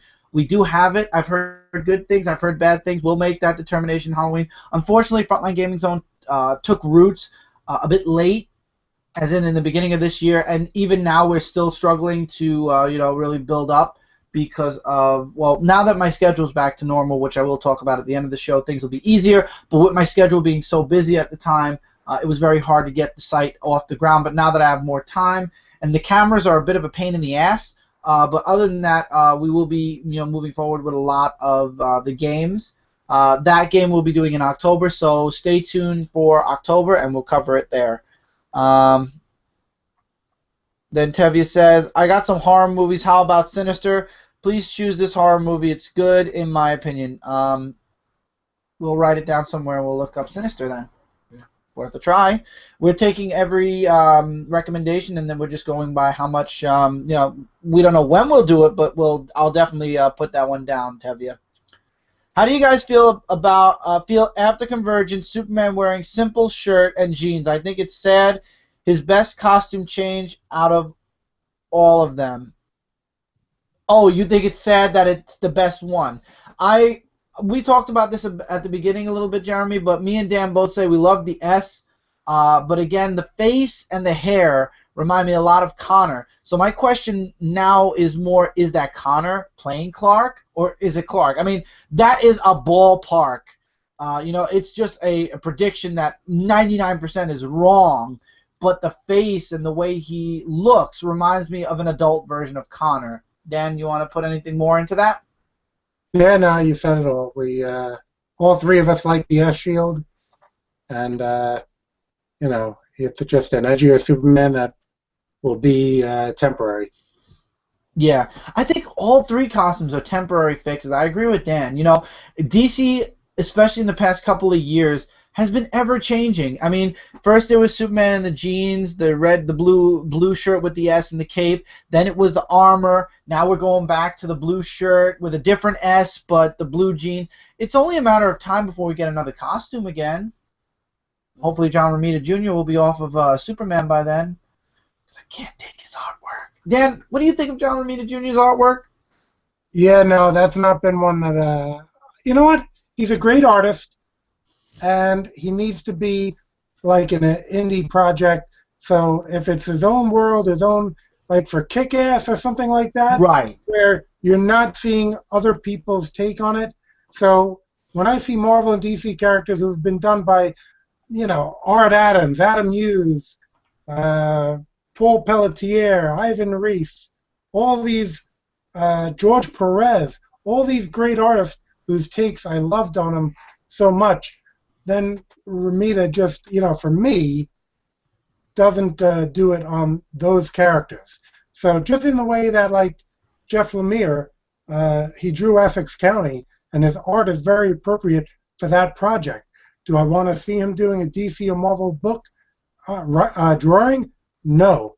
So that's where, I stand on Romita Jr., who's a talented guy, but it's just very off-putting to see him do any Marvel and DC characters when I've seen so many versions that I've liked.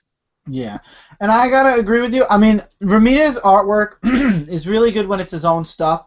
When he did Avengers, I ended up dropping Avengers because I didn't. His artwork is very square, very blocky. His father was John Romita, was an amazing artist. I loved his work on Spider-Man especially. But again, you don't want to see Romita go off somewhere else, and he didn't. He stayed with Spider-Man. He stayed in Marvel. Romita Jr., Superman, doesn't work. That's all I can say with Romita. Now, Tim Marston says, watch The Hills Have Eyes for your horror movie lineup. It's a bit ridiculous. We might try the first one. If we do the first one, we definitely won't do the second one because I've heard dumb things. Saw, like I said, Chucky, those are two movies that we're not wasting our time with because I know we're going to be rolling our eyes and probably fall. I remember watching The Seed of Chucky on TV, and I fell asleep 15 minutes in. It was so boring and stupid. It was stupid. I think I saw the first one, too, and I thought because you can actually see, like, how fake it is, like, the whole thing. Even Scary Movie. It's Scary Movie's fault. It's Scream's fault. We got Scary Movie because it was so ridiculous and so funny and comedical that the people who made Scary Movie went, hey, let's just do Scream, but funny. And thus, Scary Movie was born. And maybe we'll do some funny Scary Movies. We might do Scary Movie. We might do Zombie World. I heard Zombie World was hilarious. If anybody watched Zombie World, let me know. Dan, did you watch Zombie World? I saw Zombie Land that had Woody Harrelson. That was Zombie. Was it Zombie Land or Zombie World? That was Zombie Land. Was that the one with? Okay, yeah, that's the one with Woody Allen. How was that? No, Woody Harrelson from Cheers. Yes, Woody, yeah. Yeah, where he's looking for Twinkies. That was a funny movie. It was Zombie Land. Bill Murray was in that as a cameo. Yeah, Bill Murray. Okay, so Zombie Land is definitely something. It's a good movie, I heard, right? It's funny. Yeah, no, I love it. I have the DVD. I gotta get it then. There you go, Dan. That's the movie we're gonna have to do. We're gonna have to do Zombieland one day for Dark Avenger Live. There you go. Okay, so Zombieland, that's on the next list. That's on the next haul video for DVDs. Next is Ryan H. New Batman is also appearing in Batgirl. Yeah, I mentioned that. And working with Harvey Bullock and the GCPD in Detective Comics. So this could very much be what was predicted. before that it could very much be Jim Gordon. Maybe Bruce goes away for a time. I don't know. But that'd be weird if Bruce went away. It really would. But I don't like the suit, so we'll have to see where it goes. But anyway, Jeremy, no, sorry, that was before. Ryan also said, are you guys excited for the Frieza Resurrected movie? Yes, that's the new Dragon Ball Z movie. Oh, and it's going to be Golden Frieza is a possibility. That's going to be awesome. Dan, I know you don't watch Dragon Ball Z, so I'm sure you No, have. I do. When was? Oh, you do? Yeah. Oh, so then there's a new movie coming out called where they're resurrecting Frieza. He's going to be like Golden you mean Frieza. the animated one? Yeah, the animated Oh, I one. thought you meant the live one. I was saying, when was the first one? Remember, I like when Gohan turns into the big Uzura. Yeah. I'm sorry. I'm used to so many people saying they don't like Dragon Ball Z. It's so hard to find people that say yes. So you looking forward to the new movie then? Yeah, I haven't really kept up, so I like the old stuff, the traditional stuff. Actually, before I guess Goku became the blonde Super Saiyan and all that stuff. So the original series I was more into, but I have to catch up if I'm going to learn the new stuff. Gotcha. It's a good. I would recommend it. I mean, we're gonna probably get the Dragon Ball Z run on Blu-ray because the DVD set we got, we made the mistake instead of getting the yellow box sets that we got the first two, but then we stopped because they were too expensive. We got the orange brick ones instead, and that's the one where they painted the bars on the top and bottom, basically ruining the anime. So we might get the Blu-ray just to get the full screen versions, the right versions. But that's in the future. To be honest, right now we got to get stuff that we don't have. I mean, we do have it if we want to watch it. Unfortunately, there's bars that shouldn't be there, and really, we could sell it. We could sell the orange bricks and probably get the Blu-rays and still have money left over. I don't know, but that's conversation for another time. I cannot pronounce this name, so I'm going to say Xugiua. Jay Lee on Superman Batman was actually the only reason I started reading the series. Now I keep reading it, but different strokes for different folks. I agree. You know, there are some people that like Jay Lee on the book. I remember Brant liked the first issue with Jay Lee.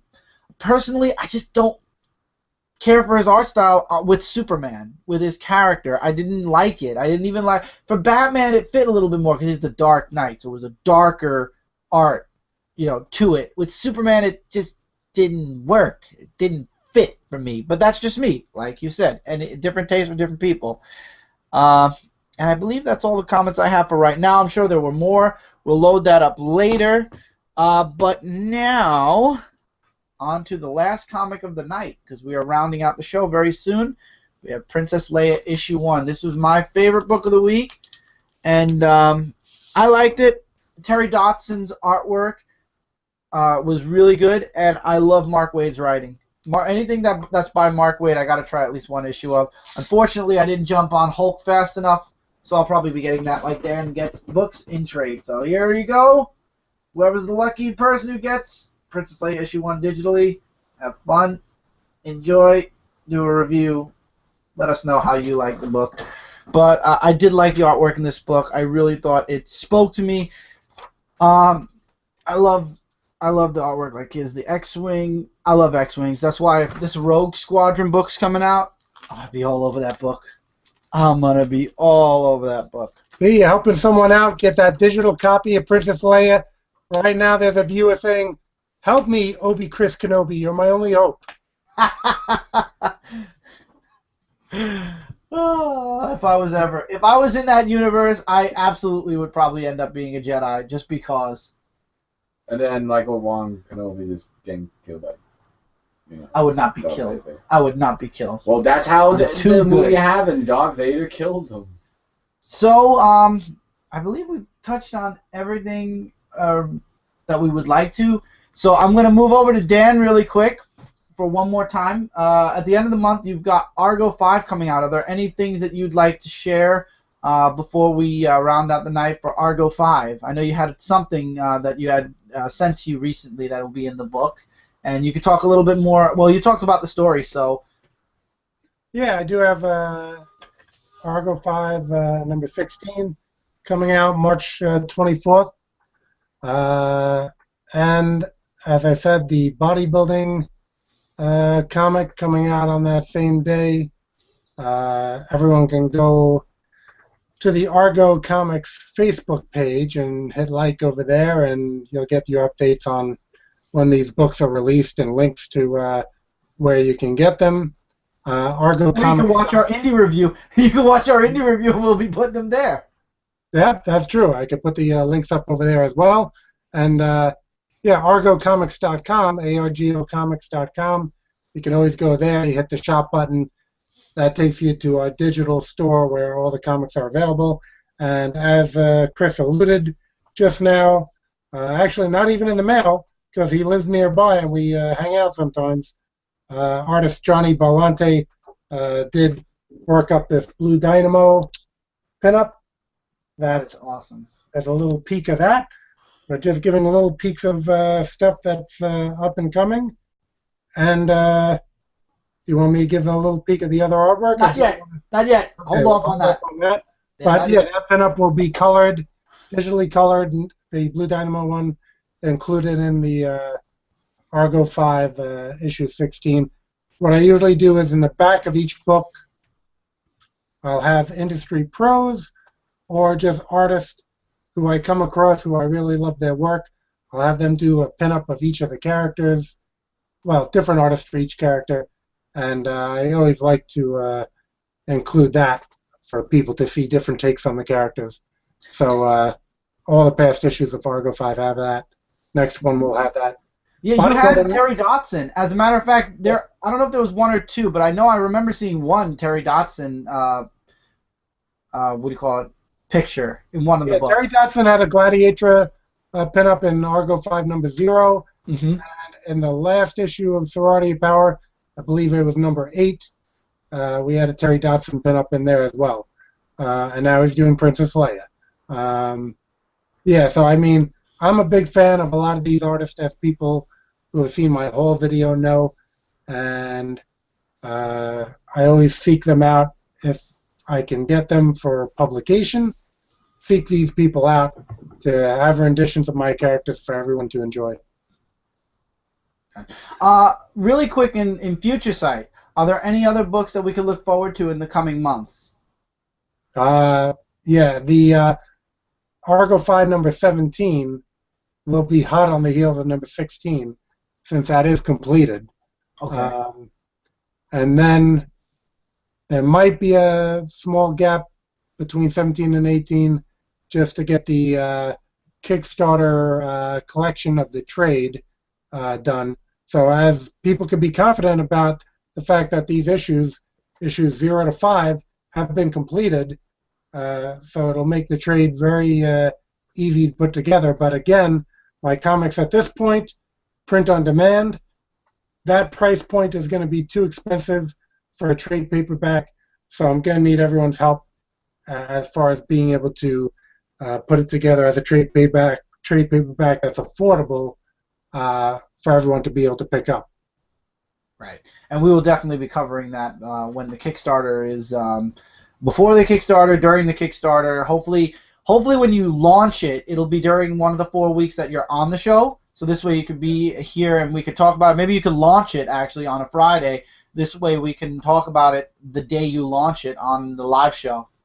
Yeah, it's going to be very soon. I'm just trying to get all the ducks in order on that one. Gotcha. Hey, maybe some exclusive pinups at the end of the book also. I already have, a lot of those, like we said, we talked about some of the names that have done big pinups in the book. They're going to be included in that Kickstarter trade. I believe the Dotson piece might be in there. Kevin McGuire had done a great piece. Tom Rainey, who is perhaps he's easily one of my favorite artists, if not my favorite artist, working sequentially today, along with Terry Dotson. Those two run neck and neck. Mike McCone's up there as well.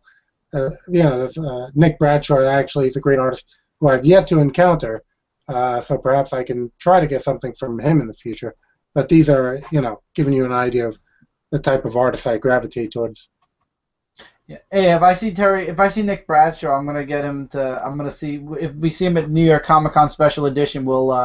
I'll take your book with me. I'll tell him you need to draw this for Argo Comics. I'll send him your way.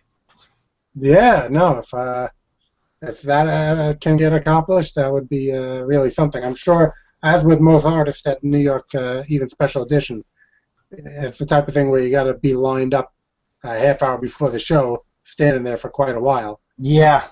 and hope that they take a liking to, some of them, most of them will do it in order, which is what I prefer.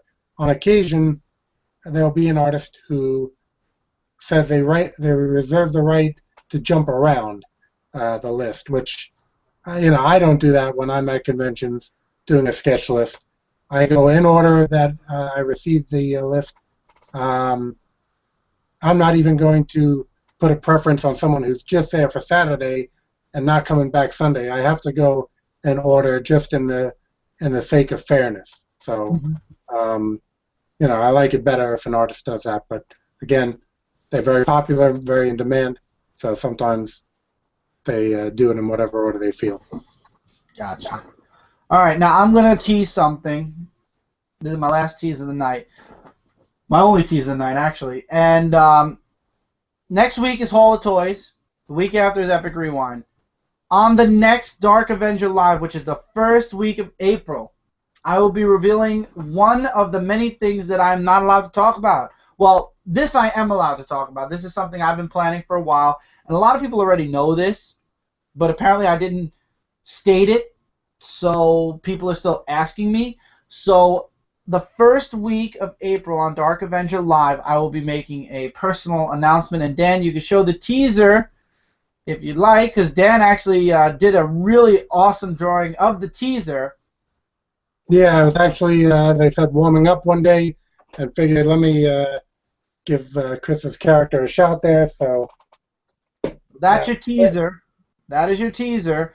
And more is to come at the beginning of next month. So, guys, we're going to run because it's getting a little late, and we have a couple of things we want to do for Frontline. Like I said, the Funko Spotlight. Let me check the comments really quick because I'm not going to leave anybody out. So if your comment wasn't up, if we didn't catch your comment now, we will definitely answer it after the live show. There was one comment last week, which me and Dan were laughing about. One person commented about the toys. He said, yeah, usually when our store got stuff, we got first pickings, and then the owners of the store, and then the employees got first pickings, and then everybody got everything else. So that's basically why all the rare toys never made it to shop. And it's true. If you work at Toys R Us, you get first pickings of everything. You bastards. Yeah, which, I mean, it's kind of flying in the face of. I know management doesn't allow that. So if they were caught doing that, but I'm guessing it's hard for the management to really know the eBay seller ID their employee has. So, it kind of makes it unfair to the customers, but just, I guess, a reality of what's out there. Yeah. All right, Tevye, we got two questions from. One I guess I missed. Why is Tim Drake still getting mistreated at DC? Because I'm so sick of my favorite. I'm going to stop you right there. It's DC. DC's redoing everything. It's not just Tim Drake. A lot of characters are being treated bad, Tevye, and hopefully one day when the writers change, that will change. Three questions. Yeah, another one here. Why is Spider-Man still sucking after Spider-Verse, which was a huge disappointment because, in my opinion, I really wanted Spider-Verse to be good, but no, it was a huge disappointment, and even worse, two of my favorite characters got screwed over. When Dan Slott leaves the book, Tevye, I have a very strong feeling that things will get better. I mean, I miss Mary Jane. I miss the true supporting characters, not the ones that are created by Dan Slott. But at the same time, Dan Slott has done pretty well. I'm not going to say he's amazing, but he's done well with Spider-Man. I just don't like when people take it upon themselves to throw away, iconic supporting characters and create his own or her own so that this way he doesn't have to worry about, following a guideline. But he was smart with Superior Spider-Man. I gave him that. I told him that at the New York Comic Con. So, next question is, what is your opinion of Secret Wars as a whole comparison to Convergence, which is an event, is more interesting? Also, what is your guys' opinion of the Marvel MC2 universe coming back and Ultimate Marvel universe getting blown up? Sucks because I used to like. They're bringing the 1992 X-Men back. it was announced. I saw it on some website recently, Twitter. I saw it on Twitter. So the 1990s X-Men team is coming back for Secret Wars. I'm looking forward to Convergence and Secret Wars. I'm apprehensive about what's coming next from both DC and Marvel. I'm not a fan of Battleworld. I hope it's just a phase, which it probably is. It's Marvel. Marvel is known for phases, and phases can last anywhere from a year to 2 or 3 years, and then it changes. So I'm not worried about Marvel as much as DC, because DC, they stick to their guns for a while. Wouldn't you agree, Dan? Are you going to be reading Secret Wars, Convergence, etc.? I'll be going to the comic store. I'll be flipping through stuff. It's hard to say. Like I said, I've been trying to switch to trades more or less. I mean, I picked up Guardians Team Up that just came out a couple weeks ago, just based on Art Adams being one of my favorite artists. It seems like it was a mistake for them to go straight from pencils into colors, which gave it a little bit of a rushed appearance. But I'm always at the comic store, usually Wednesday, flipping through stuff and picking up whatever catches my fancy. I don't know. These events, they wear on you. I'm not sure if I'll pick anything up or just wait for the trade. Gotcha. And I agree with you. If I wasn't doing my weekly review show, I would 100%, and I'm saying this as a reader, not as a reviewer, and this is for all of you out there, all of you who watch our shows, all of you who watch us on YouTube, all of you who look to us for answers with comic books. Dan's method, and I'm telling you guys this from the bottom of my heart as a buyer of comic books every week, as a reviewer, and as a fellow reader, Dan's method is the best method. To wait, see what people on the internet and on websites say about the book, and get trades. The trades are cheaper most of the time. You have time to figure out if you really want the story arc or not, and you could choose which story arcs you want. Marvel, DC, IDW, Image, all of the major companies, even Zenescope and Antarctic Press, everybody who has a comic series now trade paperbacks their work after every 5 to 8 issues. Do Dan's method if you are limited on money. If you're not limited on money and you're rich, by all means, single issue everything. But if you are on a tight budget, single issue buy the books you love and trade paperback everything else. It's cheaper, and you get to pick and choose what story arcs you want for your collection and you want to read, and which ones you'd rather skip and save the money. Because single issues, you won't know until the end or the middle of the story whether it was worth the money or not. For me, I do reviews. I'll be buying the single issues. But when and if I ever stop doing my reviews, Dan's method is the method I'm going with. Trade paperbacks all the way, because there's no reason for single issues. Yes, I'll have to wait 5 to 8 months, but that's 5 to 8 months of other trade paperbacks I'll be buying instead. Because sometimes it's just not worth it for the single issues, and then you realize it halfway into a story arc. That's 3 issues in, 4, 8, 12. Already $12, and a trade paperback's about $20.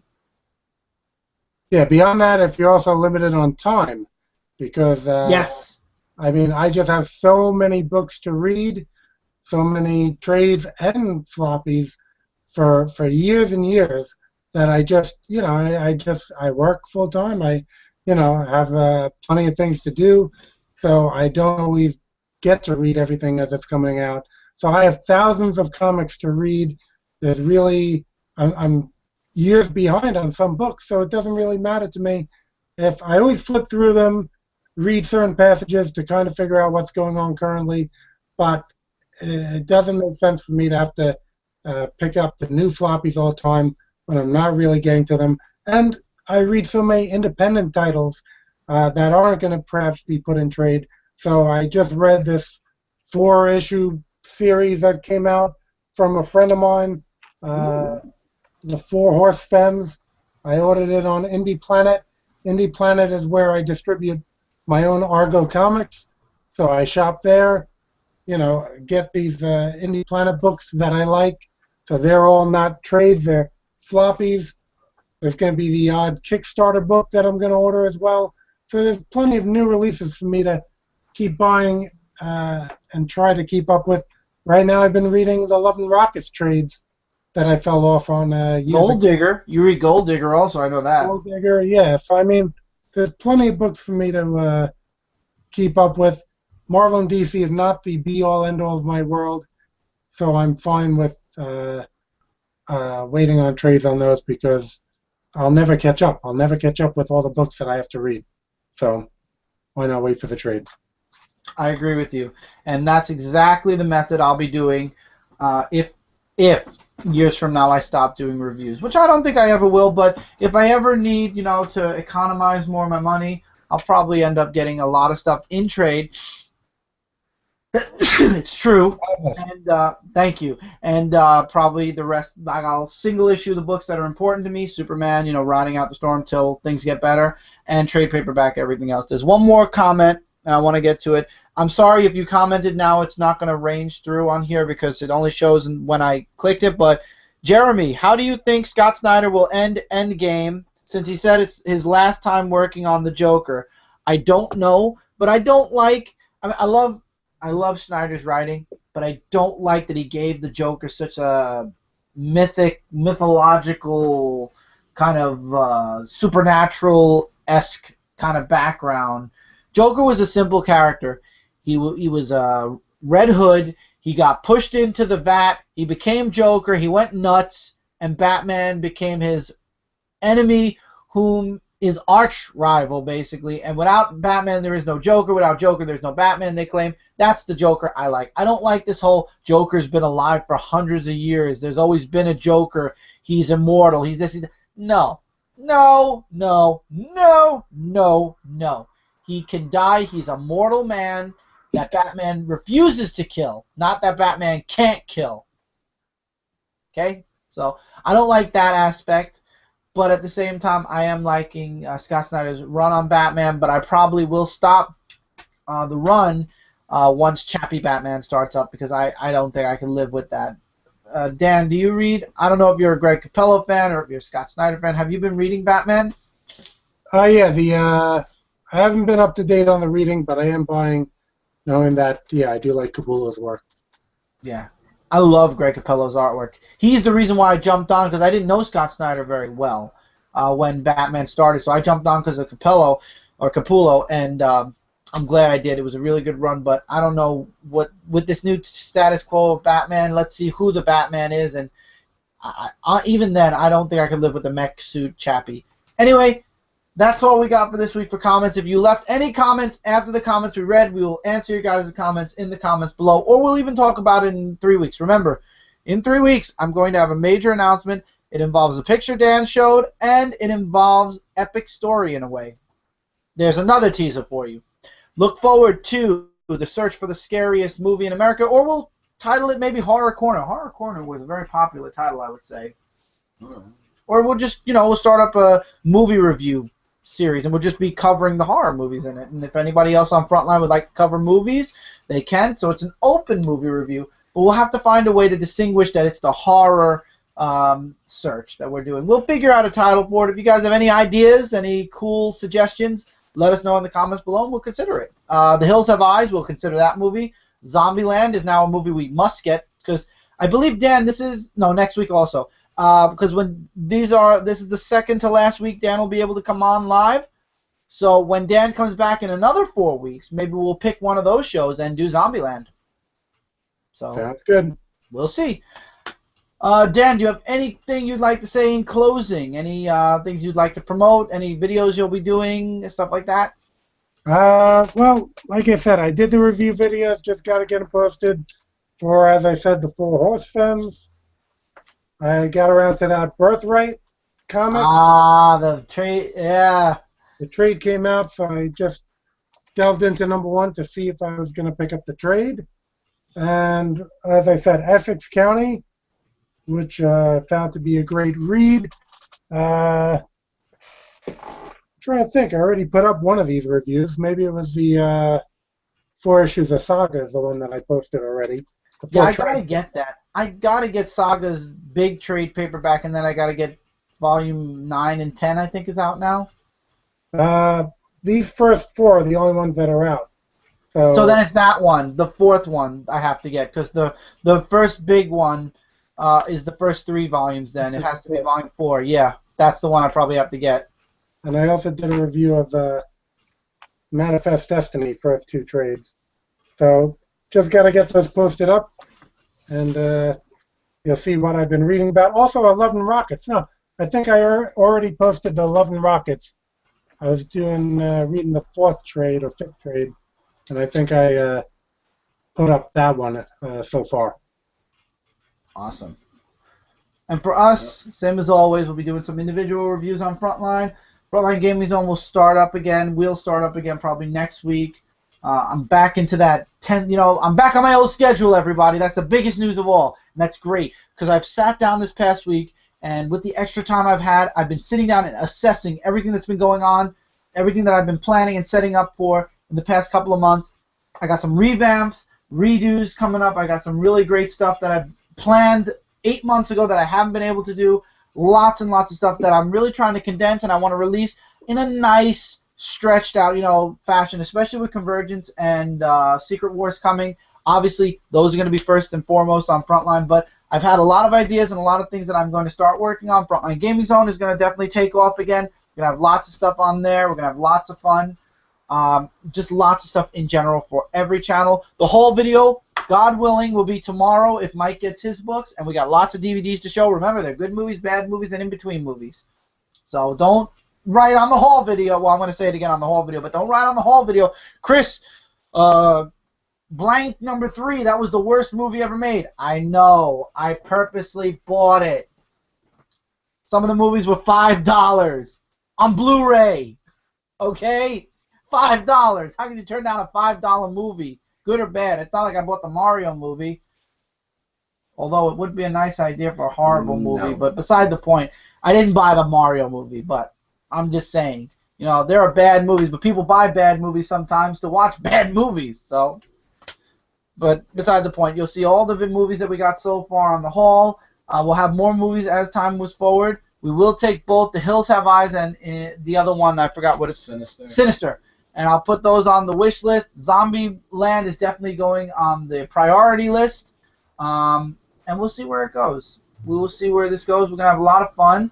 We're going to do, like I said, we'll do some horror movies. We'll break the monotony. We'll do some funny horror movies. Maybe we'll get Scream so we can have a laugh. Maybe, we'll see. I know we have 1 or 2 scary movies somewhere. We'll see.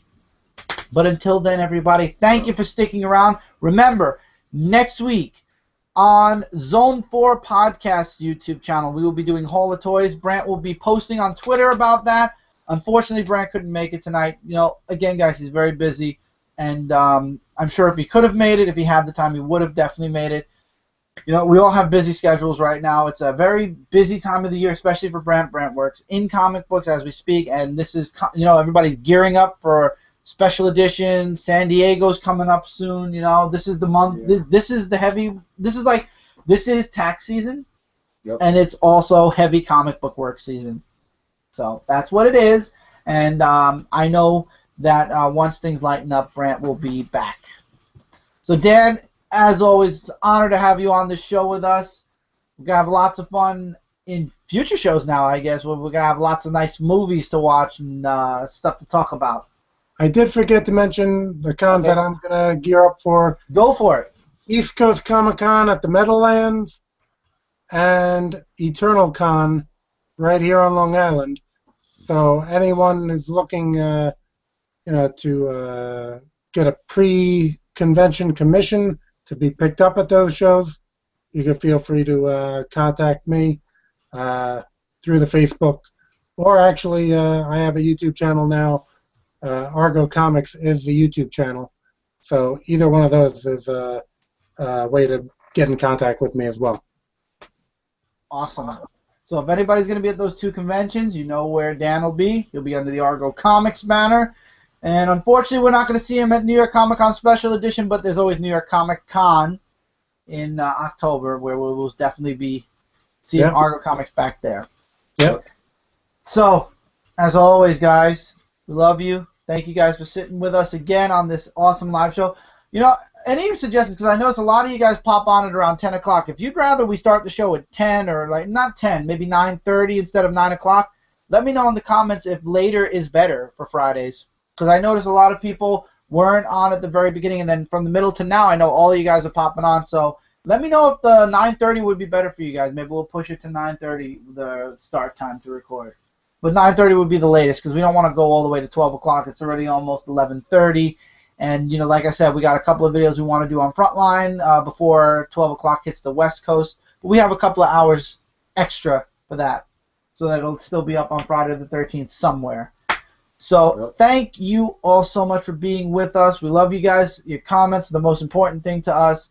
As always, we're here for you guys. We do this for you guys. And that's why these live shows came back, so we could sit and talk with you guys. You never know. Guests are always, welcome on. You never know. Every live show could have somebody new. The doors are always open to anybody on Comic Frontline, and doors are always open to any artist or writer who would like to come on and talk about their books, what they're doing, etc., etc.